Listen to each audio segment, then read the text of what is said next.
Hi ಎಲ್ರಿಗೂ ನಮಸ್ಕಾರ. ನೀವು ನೋಡ್ತಾ ಇದ್ದೀರಾ ಶರೀಫ್ ಯೂಟ್ಯೂಬ್ ಚಾನಲ್. ಸಬ್ಸ್ಕ್ರೈಬ್ ಆಗಿಲ್ಲ ಅಂದರೆ ಸಬ್ಸ್ಕ್ರೈಬ್ ಹಾಕ್ಕೊಳ್ಳಿ, ಬೆಲ್ ಬಟನ್ ಕೂಡ ಒತ್ತಿ. ನಾನು ಹಾಕುವ ವಿಡಿಯೋ ನಿಮಗೆ ಮೊದಲೇ ಬಂದಿರುತ್ತದೆ. ಇನ್ನು ಯಾಕೆ ತಡ, ಹೋಗೋಣ ನಮ್ಮ ಕಾರ್ಯಕ್ರಮಕ್ಕೆ. ಹೊಸದೊಂದು ಕತೆ.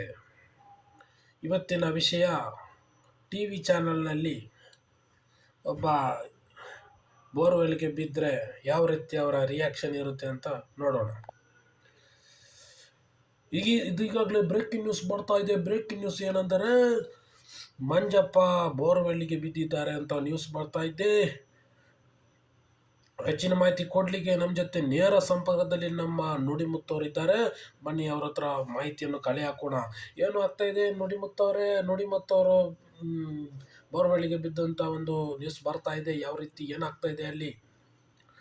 ಹಲೋ, ನಮಸ್ಕಾರ ಶರೀಫ್ನವರೇ, ನಮಗೆ ಕೇಳಿಸ್ತಾ ಇದೆ ನಿಮ್ಮ ವಾಯ್ಸು. ಏನಾಗ್ತಾ ಇದೆ ಅಲ್ಲಿ? ಹೌದೌದು, ಬೆಳಗ್ಗಿನ ಜಾವ 6 ಗಂಟೆಗೆ ಅವರು ಬೋರ್ವೆಲ್ಗೆ ಬಿದ್ದಿದ ಒಂದು ನ್ಯೂಸ್ ಬರ್ತಾ ಇದೆ. ಅದೇ ರೀತಿ ಬೋರ್ವೆಲ್ಲಿಂದ ಸಾಕಷ್ಟು ಇದನ್ನು ಕಾರ್ಯಾಚರಣೆ ನಡೀತಾ ಇದೆ. ಅಲ್ಲಿ ಯಾವ ರೀತಿ ಅಂತ ಗೊತ್ತಿಲ್ಲ. ಇಲ್ಲಿ ರಾಜಕೀಯರು ಕೂಡ ಭೇಟಿ ನೀಡುವ ಸಂದರ್ಭ ಬರ್ತಾ ಇದೆ. ಅಲ್ಲಿ ಏನು ಎಂತ ಅಂತ ಗೊತ್ತಾಗ್ತಾ ಇಲ್ಲ. ಅಲ್ಲಿ ಸಾಕಷ್ಟು ಜನವಸ್ತು, ಈಗಾಗಲೇ ಗಣ್ಯ ವ್ಯಕ್ತಿಗಳು ಕೂಡ ಆಗಮನಿಸ್ತಾ ಇದ್ದಾರೆ. ಸಾಕಷ್ಟು ಪೊಲೀಸರು ಕಾರ್ಯಾಚರಣೆ ಮಾಡ್ತಾ ಇದ್ದಾರೆ. ಅದೇ ರೀತಿ ತಮಿಳುನಾಡಿನಿಂದ ಯಂಕಪ್ಪ ಕೂಡ ಬರುವಂಥ ಒಂದು ಇದು ಇದೆ. ಯಂಕಪ್ಪರವರು ಬಂದು ಅವರ ಒಂದು ಟೀಮ್ ಬಂದು ಮೇಲಕ್ಕೆತ್ತು ಎಲ್ಲ ಸಂದರ್ಭ ನಡೀತಾ ಇದೆ. ಸಾಕಷ್ಟು ರೀತಿಯಲ್ಲಿ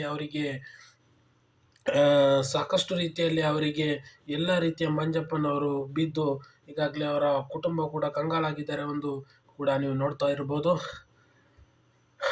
ಓಕೆ, ಧನ್ಯವಾದ. ನಿಮ್ಮೆಲ್ಲ ಮಾಹಿತಿಯಾಗಿ ಧನ್ಯವಾದ. ಮತ್ತೆ ನಾವು ಕಾರ್ಯಕ್ರಮವನ್ನು ಮುಂದುವರಿಸೋಣ. ಅಲ್ಲಿವರೆಗೂ ಸಣ್ಣದೊಂದು ಬ್ರೇಕ್. ಈಗ ಬಂದಿದೆ ಸಂತೂರ್ ಸೋಪ್, 10 ರೂಪಾಯಿಗೆ 3. ಟ್ಯಾನ್.